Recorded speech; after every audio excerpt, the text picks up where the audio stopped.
Hello, everyone. Good afternoon, good morning, depending on where you're joining us from. It's a pleasure to be here with you today. My name is Lara Fernabayo. I'm a lead researcher at the Columbia Center on Sustainable Investment, CCSI, which is an applied research center at the Columbia Climate School within Columbia University. Today, we talk about a project that is called Prosperity for Coffee Producers through SDG-based Coffee Plans. And this project was possible thanks to the generous support of CAF, the Development Bank of Latin America and the Caribbean, and thanks to the support also of the World Coffee Producers Forum. In this project, we also worked with the UN Sustainable Development Solution Network, and I'll present a part of the work that was developed by the economists at this institution. Before starting with the presentation, you may have seen already, but in case you haven't, please consider that you have translation available. Translation in Spanish. So if you look at the bottom of your Zoom, there's a bar and you can see the icon of the word. If you click on the icon, you can see the chance to get a translation in English or in Spanish. I'll be speaking English today. My Spanish is not good enough. Hopefully it will improve, but some of our guests are going to speak Spanish, so you can use the translation that you need. So now, before starting with our presentation, I would like to give the floor to Miguel Guzman, who is the Principal Executive of Technical Advisory on Biodiversity and Climate at CAF. Miguel, the floor is yours. Thanks, Lara, for the space, and I'm going to switch to Spanish now. Well, bueno, muchas gracias. Un gusto poder tener este espacio, además, para presentar una iniciativa compartida que llevamos adelante con el Columbia Center on Sustainable Investment, CCSI, mencionado ya por Lara, de manera muy cercana también con el Foro Mundial de Productores de Café, a la cabeza de Juan Esteban Orduz, que nos acompaña el día de hoy también. Nosotros como Banco de Desarrollo de América Latina y el Caribe, país que hoy implica o une a 25 países de toda la región entre sus accionistas. Es un gusto poder llevar adelante este trabajo en la lógica de la agenda productiva que viene impulsando nuestra institución. Tenemos un mandato importante como banco de avanzar en una agenda denominada Agenda Verde, que viene de un reconocimiento de parte de los países de la necesidad de visualizar de manera sistemática el proceso de transición hacia modelos más sostenibles de producción. Modelos que además deben replicarse dentro de las propias funciones y operaciones del banco y que inmediatamente nos permite interconectar con la visión productiva, y en esta visión productiva especialmente el sector agropecuario y forestal, que están estrechamente ligados no solamente a los destinos y a las oportunidades en el presente y en el futuro para nuestra región, sino también en términos de que se constituyen una base fundamental para la vida de nuestras personas en la región. Esta agenda verde hoy además es complementada con una estrategia de prosperidad agropecuaria que fue lanzada el año pasado. El banco en los últimos 15 años ha invertido alrededor de 4.500 millones de dólares en operaciones tanto de sector público como de sector privado ligadas a la actividad productiva agropecuaria, y pretendemos en 2030 llegar a 8.500 millones, meta agresiva, meta positiva que nos hemos planteado además en conversación cercana con los países, y esta iniciativa en la temática de café hace sentido en ese tren, principalmente en esta visión de avance en la transición, pero entendiendo que la transición también está estrechamente ligada con el hecho de que a los productores les cierran los números, que a todos los actores productivos de las cadenas de valor agroalimentarias les cierren los números, y esto es con servicios financieros, es con inversión, es con acciones concretas desde el sector público, pero también impulsando acciones desde el sector privado, que en el sector cafetalero no solamente se plasman en exportaciones o se plasman en retos productivos, sino también en retos sociales de alto valor para nuestras naciones. Nuevamente es un gusto poder tener este espacio para presentar este trabajo, y adelante con el webinar. Thank you so much, Miguel. And now we'll hear from Juan Esteban Ortuz, who's the president of the World Coffee Producers Forum. And I should say that the idea itself of the coffee SDG-based plans actually come from the World Coffee Producers Forum. So it's really great to have you with us, Juan Esteban. The floor is yours. Thank you, Lara, very much. I'm going to speak in Spanish. So you know exactly what I'm going to say. Speak in Spanish, I guess most of our audience come from Latin America. Lo primero es, quiero agradecerle no solamente al equipo que ha hecho este trabajo posible, sino a la CAF, que dio todo el apoyo financiero y el apoyo técnico también para este trabajo que estamos presentando hoy, que estamos mostrando hoy. Yo quiero recapitular un poquito la historia del Foro de Productores, porque es importante saber de dónde venimos y para dónde vamos y hacia dónde vamos, cuál es nuestro siguiente paso. Y en ese siguiente paso, este equipo que está aquí va a seguir trabajando junto, lo cual de nuevo agradezco que están apoyando, siguen apoyando la iniciativa. El Foro de Productores nació en el año 2016 en conversaciones de productores de diferentes partes del mundo, especialmente América Latina, sobre el tema, sobre, digamos, las dificultades para poner en la agenda global los temas que preocupan a los caficultores.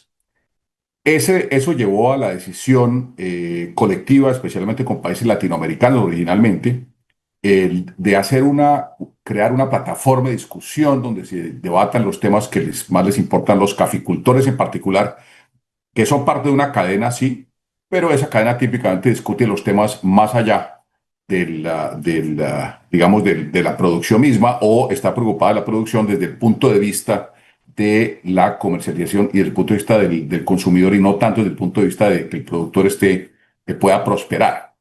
Entonces el foro se propuso hacer esto, hacer este proceso. Yo en la cadena de café, los que son cafeteros aquí, me habrán oído esta expresión en diferentes presentaciones, y es que la cadena de café tiene dos partes: del puerto para acá, es decir, del puerto hacia adentro y del puerto hacia afuera. Y del puerto hacia afuera se hace la mayor parte del dinero, es donde está las grandes, la gran cantidad de recursos se hacen es ahí, en la comercialización, en la torrefacción, en las cafeterías, etcétera. Y del puerto hacia acá, pues hay muchas dificultades que tienen los países productores, teniendo en cuenta además que en su mayoría es minifundio y son productores, es una población productora que se está envejeciendo. Hoy en día en muchos países la edad promedio de los caficultores se acerca a los 60 años, y la gente joven no es fácil mantenerla enganchada en la producción agrícola. Un resumen rápidamente: desde el primer foro que hicimos en 2017, invitamos al profesor Jeffrey Sachs a ser parte del foro. En ese entonces los colombianos y no colombianos que de pronto hayan estado allá, se acordarán que invitamos al presidente Bill Clinton, cuya fundación ha hecho un gran trabajo en desarrollo rural en América Latina, especialmente en Colombia y en África. Una gran presencia africana. Estuvo también en ese momento el presidente de Honduras, estuvo el presidente de Colombia, etcétera. Y el profesor Sachs fue el orador principal. De ese foro salió una discusión, digamos, de esa conversación en Medellín en el 2017, hace 10 años. Salió una primera discusión, y es: tenemos que hablar de la sostenibilidad del productor. La sostenibilidad todo el mundo la mira como el tema ambiental, que hay que mirarlo sin duda, el tema social, pero no mucho el tema económico, es decir, el ingreso del productor. Y yo soy convencido que si uno no tiene con qué alimentar a sus hijos, pues no se va a preocupar ni de los pajaritos que se están extinguiendo, ni de los animales, ni de la fuente de agua, porque primero tiene que alimentar a su familia. Eso es una cosa que con el profesor Sachs miramos muy a fondo. Presentamos un primer trabajo de sostenibilidad de los productores en 2019 en la Cumbre de Brasil. Luego en la 2021 pues la hicimos virtual, y quiero resaltar una cosa: la de 2017 tuvimos 1.400 y pico de personas, en la de Brasil 1.500 más o menos, en la virtual más de 2.000 personas nos acompañaron, en la de Ruanda, que fue la siguiente, 1.200 personas, y ahí en esa de Ruanda, el foro, los productores en el foro dijeron: mire, ya identificamos cuál es el problema, pero ¿cómo lo solucionamos? Y decidimos hacer un trabajo, digamos, de crear una herramienta práctica para que los países productores puedan hacer un manual de prosperidad. Y subrayo la palabra prosperidad, no un manual de ingreso básico, de ingreso mínimo, sino un manual de prosperidad, definida coloquialmente como que mi hijo esté mejor que yo y mi nieto esté mejor que mi hijo y todos tengan una vida ascendente. Y eso es una forma poco coloquial de definirla, pero ese es el tema que nos preocupa y que queremos que una cosa estructural. Ahí miramos diferentes cosas, conformamos un equipo interesante. La Universidad de Columbia, el profesor Sachs volvió a liderar el equipo con la Universidad de Columbia, con la red de soluciones sostenibles de las Naciones Unidas y con la Universidad de Oxford. Hicimos un trabajo, en un trabajo que es el que estaba mostrando hoy, que es un manual práctico de cómo hacer un plan de desarrollo para la prosperidad cafetera. Ese es lo que va a presentar Lara. Ya ustedes lo verán, es muy interesante, es muy práctico y la idea que tenemos, que se hizo desde el primer día y que se acordó, no solamente con el equipo, sino con la CAF, a quien yo le reconozco y le agradezco que la CAF desde su nivel más alto, desde el momento en que le propusimos la idea, le digo, mire, ¿por qué no apoya esta iniciativa? La respuesta fue, como le dije yo al presidente de Granados, un sí antes de acabar la primera frase. Digo, me parece interesantísimo, cuente con nosotros y aquí pues tenemos al equipo de la CAF sentado. Eso nos lleva a la siguiente reunión. Ya tenemos este manual de prosperidad y ese manual de prosperidad tiene 3 pedazos y lo voy a decir gráficamente sin interrumpir la presentación de Lara. Básicamente el diagnóstico, fijación de prioridades y cómo financiarlo. Eso es, digamos, en un resumen muy, muy breve. Eso nos lleva al tema de cómo financiarlo. En el mundo de hoy estamos sufriendo voy a llamar no sé si crisis sea la palabra, pero estamos sufriendo una gran cantidad de dificultades para estructurar la cooperación internacional. Las entidades multilaterales, las fundaciones, gobiernos, hay mucho menos recursos, hay mucho más requisitos, hay muchas más condiciones y mucha más dificultad para acceder a los recursos y para moverse paradójicamente, aunque tenemos digamos, el mundo digital se ha impuesto, se ha vuelto muy difícil la consecución de recursos y la estructuración de proyectos, especialmente para productores. Entonces, lo que vamos a hacer en la próxima reunión, que es el año 2027, en junio, y por favor anoten ustedes en sus agendas, en la última semana de junio de 2027 vamos a hacer la reunión en Colombia. ¿Qué vamos a hacer ahí? Vamos a hacer, digamos, 2 cosas. Una primera cosa es una cumbre global de cooperación para el sector cafetero. ¿Y quién va a estar ahí? Va a estar sentados los multilaterales, el Banco Mundial, la CAF, el BID, fundaciones de diverso tipo, gobiernos que tienen agencias de cooperación, la industria, digamos, lo que llamamos la sociedad civil cafetera y naturalmente los cafeteros, los productores. ¿Qué queremos hacer ahí? Uno, tratar de mirar cómo fijamos un camino, tratamos de apoyar, de encontrar mecanismos prácticos para que los países productores puedan estructurar y acceder a la cooperación y haya más cooperación entre las diferentes entidades públicas y privadas que estoy mencionando y la industria y los productores. Esa es una primera fase. La segunda es vamos a hacer como una reunión, en inglés lo llaman un speed dating, digamos, que es de que los productores se puedan sentar y lo vamos a armar de antemano con una plataforma para tener reuniones con los diferentes cooperantes a nivel global, un poco lo que hace el Foro Económico Mundial, para que puedan tener las reuniones y puedan tener acceso a recursos y puedan entender qué está pasando y simplemente verse la cara e intercambiar tarjetas. Eso ya es un paso gigantesco cuando uno hace estas cosas y los productores, de este lado, pues lo ve, no les queda siempre fácil, no les queda fácil el acceso a estas cosas. Entonces, ese es el siguiente paso y ahí quiero volver a resaltar el trabajo, el apoyo, pues naturalmente el equipo del profesor Sachs lo tendremos aquí trabajando con nosotros y quiero resaltar el apoyo de la CAF, que ha accedido a ser digamos, el patrocinador principal y coanfitrión de esta reunión y lo vamos a hacer en conjunto con la Federación Nacional de Cafeteros. Curiosamente, el primero lo hicimos en 2017, cuando los 90 años de la federación, y aprovechamos Colombia, yo soy colombiano, como ustedes saben, y aprovechamos Colombia para esa festividad para hacerlo, y ahora lo vamos a enmarcar y vamos a hacer digamos, también confitrión a la Federación Nacional de Cafeteros, que cumple 100 años, cumple el centenario. Entonces, lo otro interesante del foro es que va a ser la última semana de junio, que es cuando se cumple el centenario de la Federación de Cafeteros, y va a ser el Congreso Cafetero Centenario, y a continuación el Foro Mundial de Productores de Café. Entonces, eso es todo un trabajo que queremos hacer.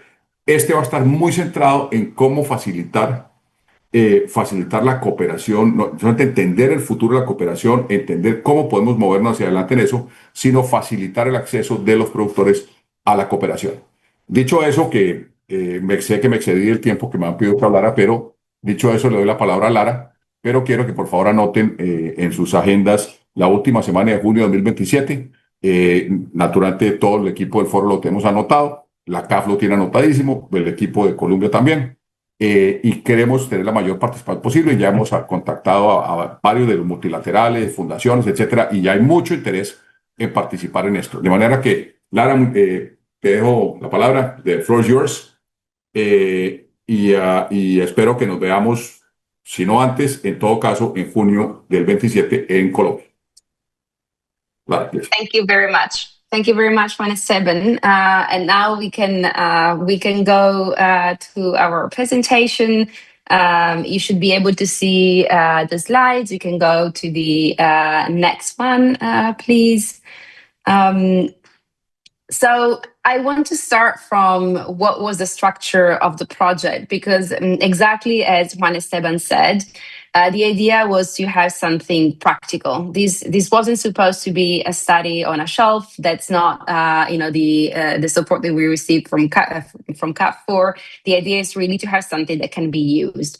And so to make sure that the handbook, el manual práctico that Juan Esteban mentioned was helpful, we actually started the work from the simulations in the countries, some pilots, let's say. So we could really go in some regions and test the methodology that we had in mind and see whether the methodology was meaningful, was working well or not, and make all the adjustments that are necessary. And so the work started really in 3 regions: Huila in Colombia, Brunca in Costa Rica, and Serra de Mineiro in Brazil. We learned a lot through the simulations, and then all these learnings have been written down in the handbook. And the handbook is indeed a very practical guidance methodology to really guide the development of the coffee SDG plans. And what are these coffee SDG plans? These coffee SDG plans are national or subnational strategies, so they can be done at the regional or the national level. And the aim is to advance the Sustainable Development Goals, SDG, in coffee growing regions. And we're going to see how that can happen. Next slide, please. Again, as anticipated by Juan Esteban, the methodology is pretty simple, and it is based on 3 main steps. Step number 1 is the territorial diagnosis. So this is the moment when we are going to understand what are the challenges that the coffee growing region or country is facing. This is not only about coffee production per se. This is also about what is around it. And so is there is that drinkable water available? Are there clinics so access to health is easy? Are there good roads are also good during the rainy seasons, and so on? So looking at the SDGs allow us really to look at the full picture of the situation and the possible challenges in the region. After understanding what the challenges are, we need to understand how many resources, financial resources, we would need to solve those problems. So basically, how much money do we need? And the team of economists at the UN Sustainable Development Solutions Network developed a methodology that I'm going to present briefly to estimate the costs of these interventions on the ground. And finally, so at this point, we know what the challenges are. We know how much it costs to solve those problems. And the third point is, okay, what kind of investments are needed? So what is the priority investment? Who should pay? Who is the most appropriate actor to pay? And so on. So this simple methodology is what is described in details in the handbook. Next slide, please.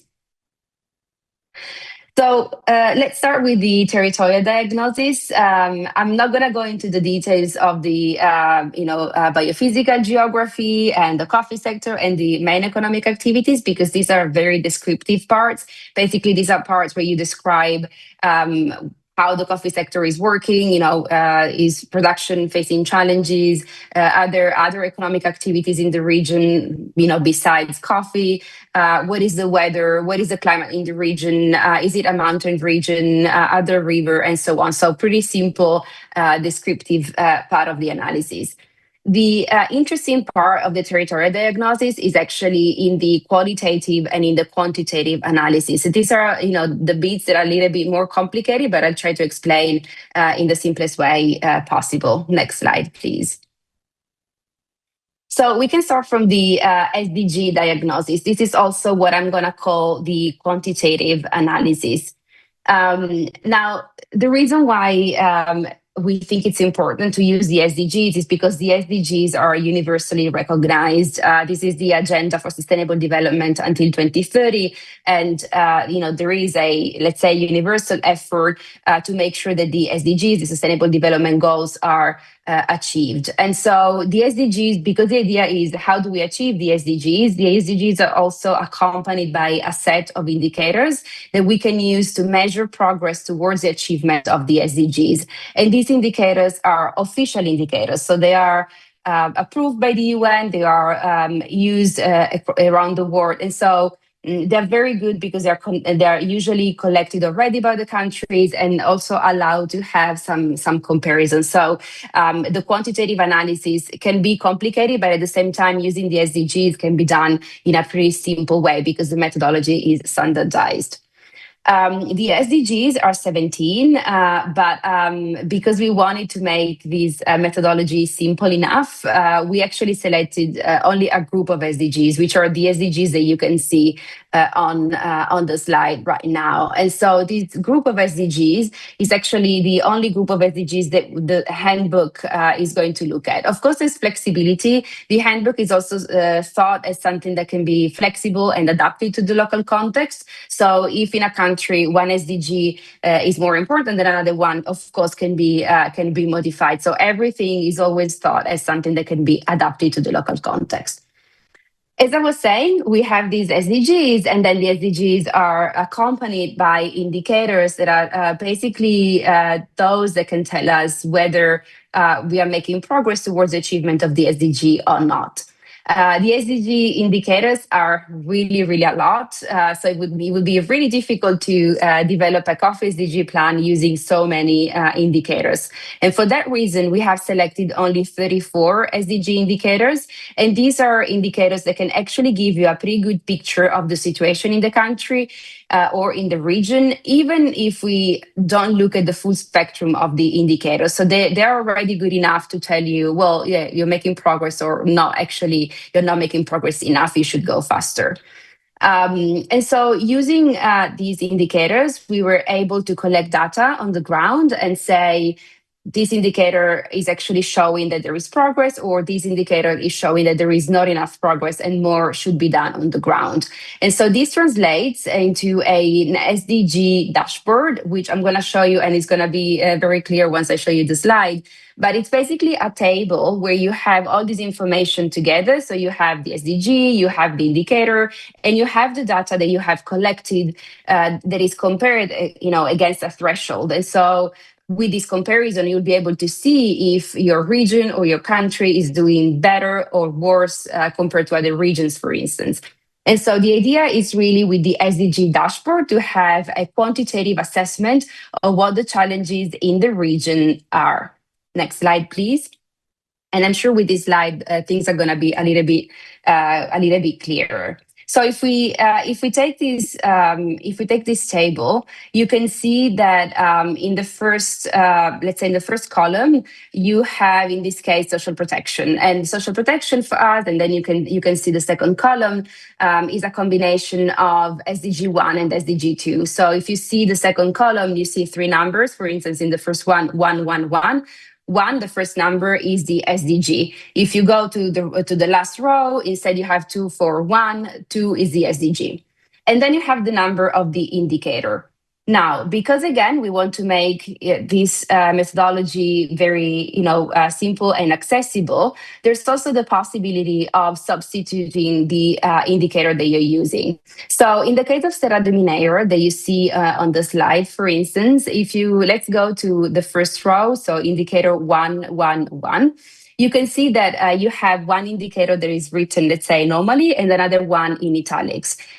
The reason for that is that the official, let's say, UN indicator is the first one that you can see. But actually, in the Serra de Mineiro region, they didn't collect that one specific indicator. They collected the substitution. So they collected what you can see in italics. It's perfectly fine to actually use what your region is collecting rather than, trying to find the UN official one, because this, as I said, this type of methodology is very flexible and can be adapted depending on the local context. So the indicators are those that are official, but can be also replaced by those indicators that the country itself uses. Next slide, please. This is a good slide to, again, an example from Serra de Mineiro to show what an SDG dashboard looks like. I should be saying, before starting with the description of the dashboard in itself, that this data comes from 2024, so it's actually quite old, and we didn't do primary data collection, meaning we didn't do, let's say, the computation for the indicators. We only used the data that was publicly available. So consider that the situation might actually be different compared to what you see here on this slide, because usually some calculations can be made, and they can fill some of the gaps, and also sometimes some data are actually owned, and so you can actually purchase the data and so on, which is not something that we did. So really take this as a pure indication of what an SDG dashboard could look like. As you can see, the idea is to use the indicator, and we have also the indicator description, to collect data starting from the granular level. So in this case, we start from Serra de Mineiro, we go then to Minas Gerais, the state, then we go to the national level. So what happens in the first row is that we couldn't find data publicly available for Serra de Mineiro. So we went to the level up, we went to Minas Gerais. We couldn't find data for Minas Gerais, and so we went to the national level. Of course, it's not perfect to have data on the national level, but it's still better than nothing. And you can see, for instance, for other indicators, we could find data at the very local level, but not at the national level, and so on. Again, the idea is that the methodology is flexible. And something that is important to say right now already is that using the data is fundamental, and the SDGs are very, very good because of the quantitative analysis that they allow us to do, and so we can really calculate whether we're making progress or not. But at the same time, when data is not available, that cannot be a reason to stop the action. So inaction can never come from the fact that data is not perfect or that there is uncertainty. Very often we have to make decisions under uncertainty. And so having data, of course, is always better. But if there is no data, there are other ways in which we can gain the information that we need to make sure that the interventions are relevant. And this is exactly what we did in this case. And this is what the methodology in the handbook foresees. Next slide, please. So as I was saying, we have here a way to overcome the problem of the lack of data. So the quantitative SDG diagnosis is always accompanied by a qualitative analysis. The qualitative analysis is simply a stakeholder consultation. Here on the slides, you can see an example of the consultations that we carried out in Huila, in Colombia, during one of our simulations. And so the list of stakeholders can be way longer, of course, but this is really a way to overcome the data challenges. So after the stakeholder interviews, you can really understand what the stakeholders think of the challenges on the ground. And sometimes what happens is that the stakeholders will confirm what the data has told you already. Sometimes instead, the stakeholders will have different views compared to the data. So it's always very important to have these conversations with stakeholders on the ground, from the government to the coffee farmers, to the local cooperatives. It's absolutely fundamental because they can really enrich your analysis and your diagnosis. And the diagnosis is the first step to understand what the challenges are. So we really want to make sure that we have a strong understanding of what the problems on the ground are. Next slide, please. This is the part that was developed by the economists at the SDSN. I should say, I'm not going to go into the details of the financing pathways because it's very technical, but I'm going to show you an example that is going to be helpful for you to understand how the methodology functions in this case. Here, the idea, just repeating, the idea here is to understand how many resources, so how much money basically we need to achieve the SDGs in the region. So we know from the territorial diagnosis that we have some challenges. We want to solve the problems. And so in this phase, we understand how much is needed to solve that challenge. Next slide, please. The model that the economists developed is quite simple again, and it actually looks like an Excel spreadsheet. And the model is basically an equation that calculates and estimates how many financial resources are needed, and it calculates that using a formula, let's say, based on 3 variables. And these 3 variables are the inputs, the context data, and the unit costs.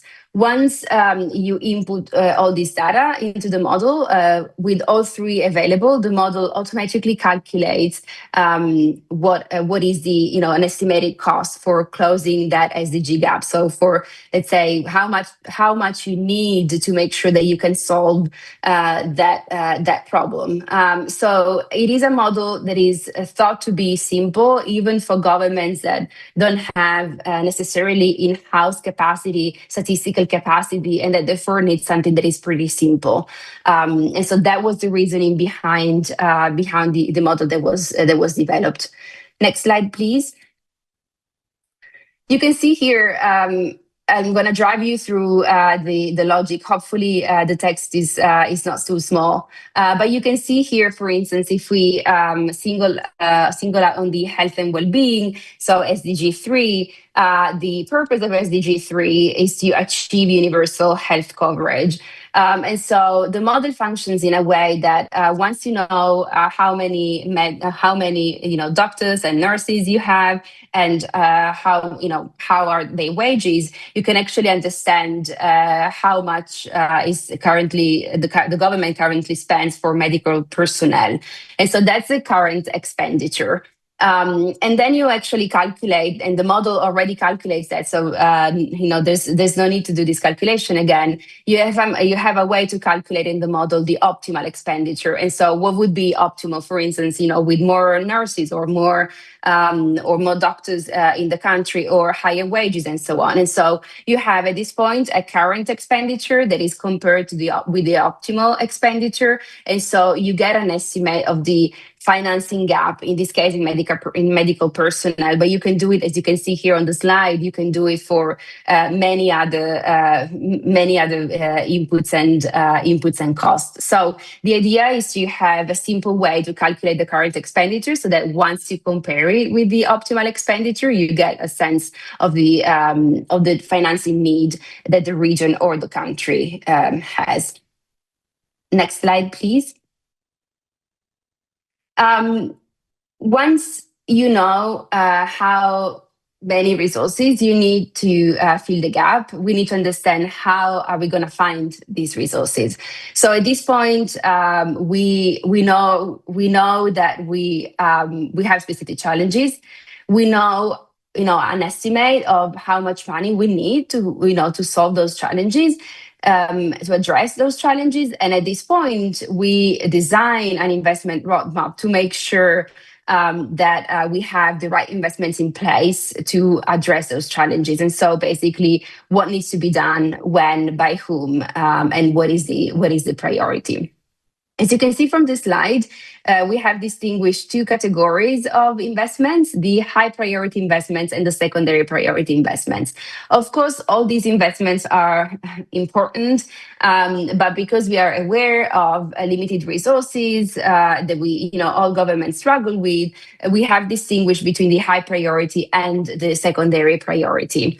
And in any case, we always try to distinguish even more within the investment. So no matter if they are high priority or secondary priority, we distinguish between on-the-farm investments for livelihood, which are those that are needed to make the farm function. And so it could be, access to inputs. So for instance, fertilizers, it could be buying machineries and so on.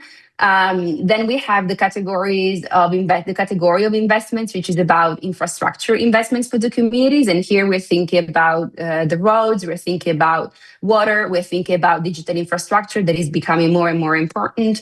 And finally, we have the investments in social services. So the social safety nets, for instance, the pension system, or the school, health, and so on. And so this is a way to distinguish the various types of investments, because depending on the typology of investments, different actors would be responsible for providing the financial resources. Next slide, please. As you can see from this slide, we also provide a methodology to identify what is a high priority investment and what is a secondary priority investment. And here we have to go a little bit backwards and think again about the territorial diagnosis. As you may recall, I said at the very beginning that we collect the data, and that's a quantitative analysis, and then we speak with the stakeholders on the ground, and that's a qualitative analysis. Sometimes when you speak with the stakeholders, they actually flag challenges that may not be reflected in the data. And sometimes instead, what the stakeholders are saying and what the data are saying is exactly the same. So whenever the data and the stakeholders confirm each other, so stakeholders are saying that there is an issue with access to water, for instance, to drinkable water, and that is confirmed by the data. In that case, because we have a confirmation through two methodologies, then in that case, that's a high priority investment. Whenever instead the data is saying that, for instance, there's a problem with digital connection, but the farmers, for instance, are saying, well, there's no problem, actually, we have good connection, or the other way around. So the farmers identify a challenge and the data do not confirm that challenge. In that case, it's a secondary priority investment. Again, it doesn't mean that it's not important, but it means that in a context of scarce resources, we need to understand where we start, and we would start from those investments that are confirmed both by the stakeholder interviews and the data collection. Next slide, please. So here you have basically an example of what it would like once you put together your data and you distinguish between the high priority and the secondary priority investments. So for instance, in this case, Brunca, Costa Rica, and again, as I said at the very beginning, considered that there wasn't really time for a very deep data collection. So and in the meantime, also things may have changed. But in this case, we can say, for instance, that climate action and biodiversity action are high priority for the region, and also interventions at the social level priority, while less important are interventions when it comes to infrastructure and clean water. So this gives the government basically a clear picture of where resources should be directed towards as a priority versus as a second step. Next slide, please. We also know that it's true. We said on the farm investments, we have investments for infrastructure, we have investments in social services, but also the enabling environment is something that is fundamental. And whenever we speak about investment, no matter if it's coffee or another sector, it is fundamental to think about the enabling environment. In this case, enabling environment would be, for instance, whether coffee farmers are feeling safe and secure in their land, whether they have the titles, whether they can access, for instance, they can access credit and so on. So these are really some factors that are not investment per se, but that are really important to make sure that the investment strategy is successful. Next slide, please. This is an example of the kind of investments that we're talking about. This is in particular an example of on-the-farm investment for livelihoods. As I said, on-the-farm investments are those investments that are necessary to make sure that the farm can function. And so here what we have done is we mapped the basic investments that are needed on the farm. Of course, we can find many more, but this is really the basic that you need. And we have identified the financing tools and the most appropriate actor to pay for that service. And so usually we have a variety of actors. There's not only one actor that is responsible. We could have a combination of actors. And so that's exactly what we suggest in the handbook. So for each category of investment, and as I showed before, we have the three typologies. So the investment on the farm, we have the investment for infrastructure, and investment in social services. For each of those typologies of investments, you'll find in the handbook tables like this one, basically describing what is the financing tool that you can adopt and what is the appropriate actor to fund that type of investment. Next slide, please.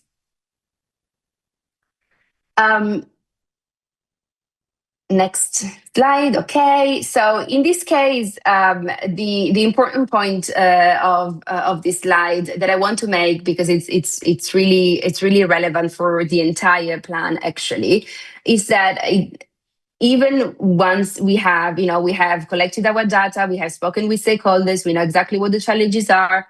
Then we have estimated the cost. We have developed an investment roadmap. Even at that point, still, it is very important to validate the investment roadmap with the stakeholders. So the stakeholders will be those who can confirm that indeed, that's a very high priority investment. They can confirm that there should be the sequence of investments and so on. Broadly speaking, and we can go to the next slide, please. Broadly speaking, the handbook is really based on the idea that this kind of plans should be always developed by different stakeholders, always through collaboration. Next slide, please. So as you can see here, this is a very simple image to show that closing the SDG gaps indeed requires a system that is based on multi-stakeholder cooperation. No actor alone can close the SDGs. And so for that reason, it is very important to really involve stakeholders, engage stakeholders throughout the development of the coffee SDG plan. And as I showed, at specific points in time, that's even more important to understand the challenges, to understand whether the investment roadmap is really adequate for the challenges on the ground. Next slide, please. I'm now moving very briefly to a few examples from the work that we did in the regions. Again, just to make it a little bit more practical, but always bear in mind, as I said, and I want to say it again, that the data that we collected was collected in 2024. We didn't do an extensive data collection. So what we are going to show is not necessarily the picture, the photograph of the region right now. It's what we could find back in 2024. So really take it as a good example of what the SDG plan would be able to tell you.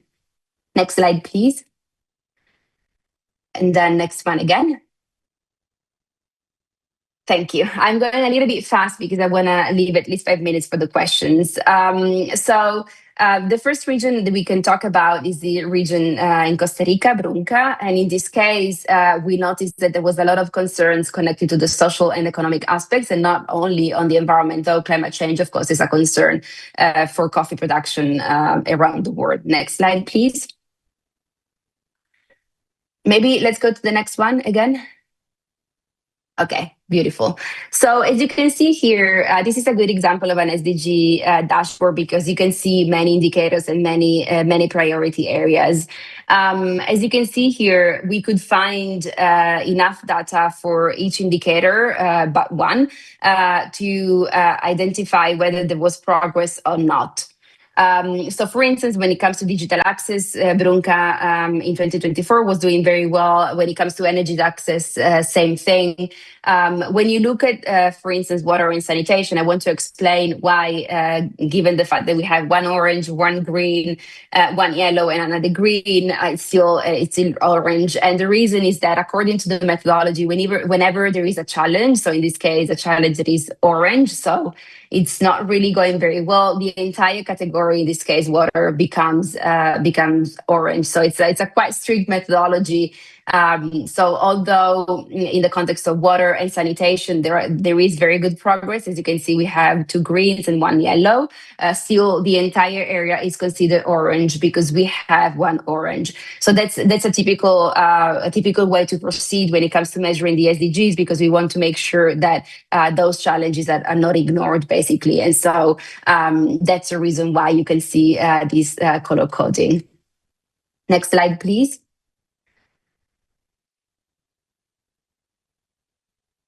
And here, this is an investment roadmap. As I was saying before, you can see, the distinction between the high priority investments and the second priority investments. And then you can have here a description of the type of investments that can be implemented on the ground. In this case, the objective and the financing tool and the actors were discussed directly with the stakeholders. So it's a really concrete example of how you can speak with the local stakeholders, understand what can work in the region, what doesn't work, what is needed, and so on. So next slide, please. I'm gonna go very quickly to Huila, sorry. Thank you very much. So in the case of Huila, the coffee industry compared to Brunca has remained very strong. And there are still challenges, including challenges connected to the environment. And these challenges are photographed by the next slide that you can see, where you can see the dashboard. In this case, we also use the average of the region to understand whether it was going better or worse compared to the region. So as you can see, you can have with color coding, you can really understand what is the situation on the ground, and then here we even include what is the qualitative review, so we can compare what the stakeholders are saying on the ground. So it's really a lot of data condensed in one. I would move quickly towards Serra do Mineiro. So if you can go to the next slide. And next slide again. And next slide again. Sorry for rushing, but I'm conscious of time. And next slide again. So Serra do Mineiro is a little bit of a different region, and so when we spoke with stakeholders, we understood that the coffee growers were actually doing pretty well. But there were challenges lately, especially connected to water resources and climate change. And informal employment also was, remained a challenge. I'm just going to go quickly to the next slide, please. And you can see here the dashboard. And so again, we struggled with data collection, but we complemented. This is really to show that we could complement the lack of data with the qualitative review.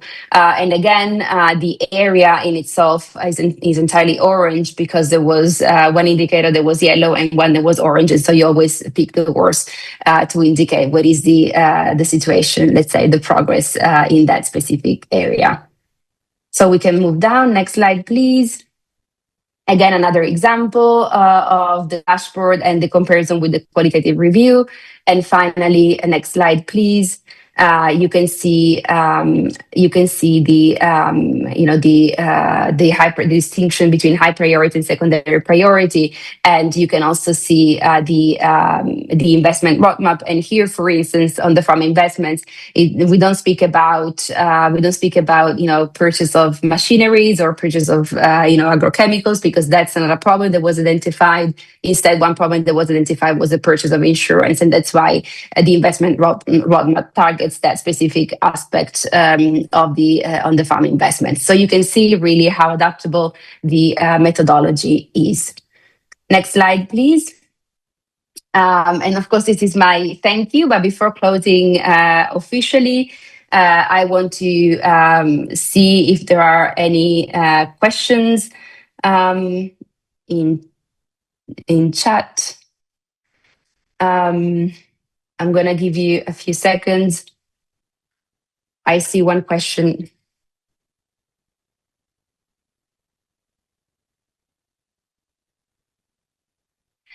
Okay, we have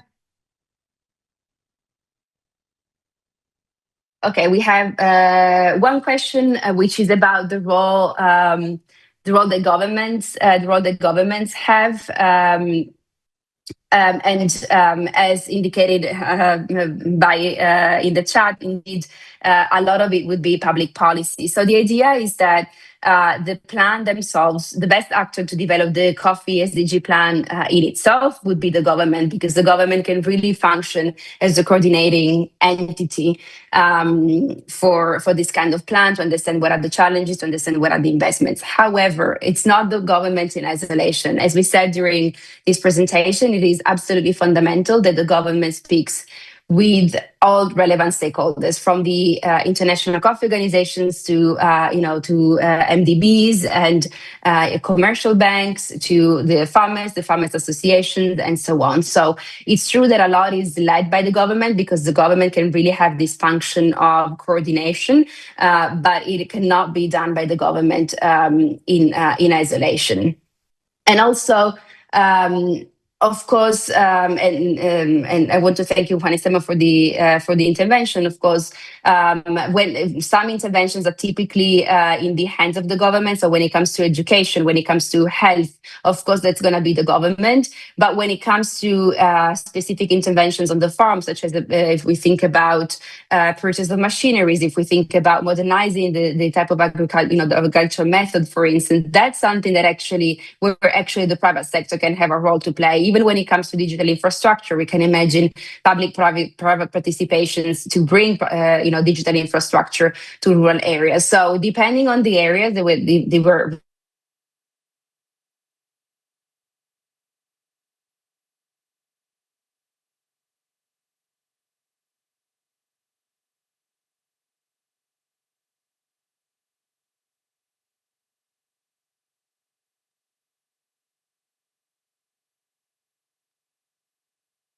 if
Bien,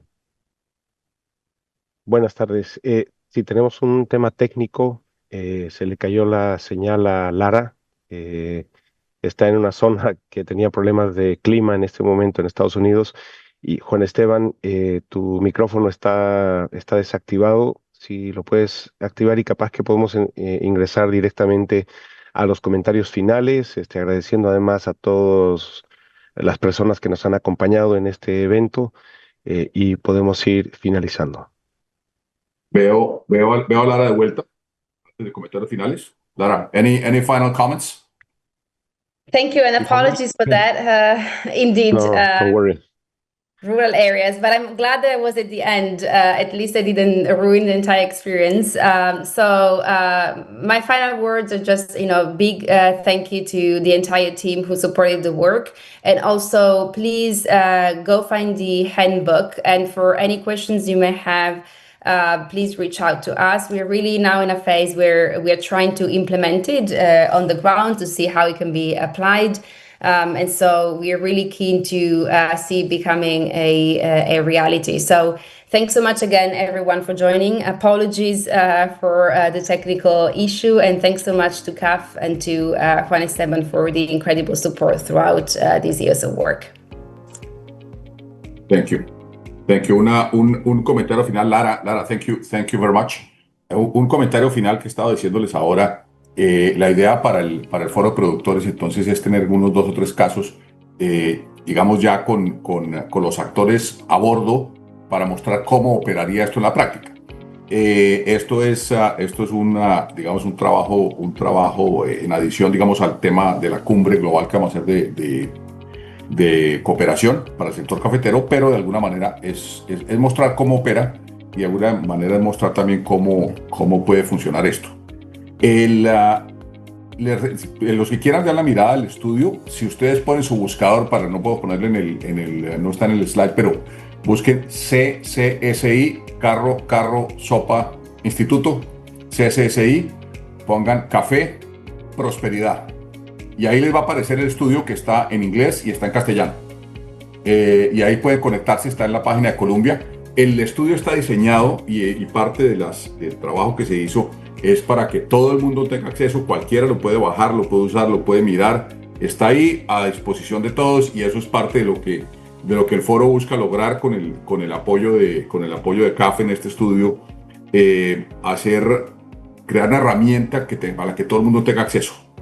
Y eso es hecho por un trabajo, pues como ustedes saben, de expertos tanto de Colombia como de las Naciones Unidas y Oxford, liderados por el profesor Sachs.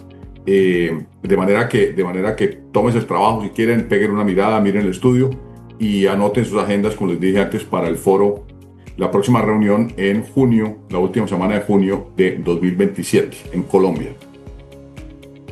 Muchísimas gracias. No sé si alguien más tiene algún comentario de mis copanelistas, Miguel, Lara. No, solamente el agradecimiento por el espacio, por el trabajo en equipo en este proceso, la posibilidad de contar con el apoyo de CCSI y del Foro Mundial en esta iniciativa que hace sentido, decía yo, con toda la agenda que venimos impulsando en la temática cafetalera. Mucho de ello se ha estado moviendo en Centroamérica en los últimos meses. La intención de poder activar esto en Sudamérica y explorar los espacios y oportunidades también en Caribe. Por tanto, todavía tenemos un gran trabajo por delante y creo que este inicio es central, pues ponemos a disposición herramientas flexibles que pueden aplicarse en la política pública y que tienen una lógica muy clara o un enfoque muy claro de negocios y por tanto aplican también para el sector privado. Así que nuevamente agradecido y hasta el siguiente espacio de trabajo con todos. Muchísimas gracias. Gracias a todos. Gracias a todos. Thank you everyone. Thanks so much. Thank you. Un comentario.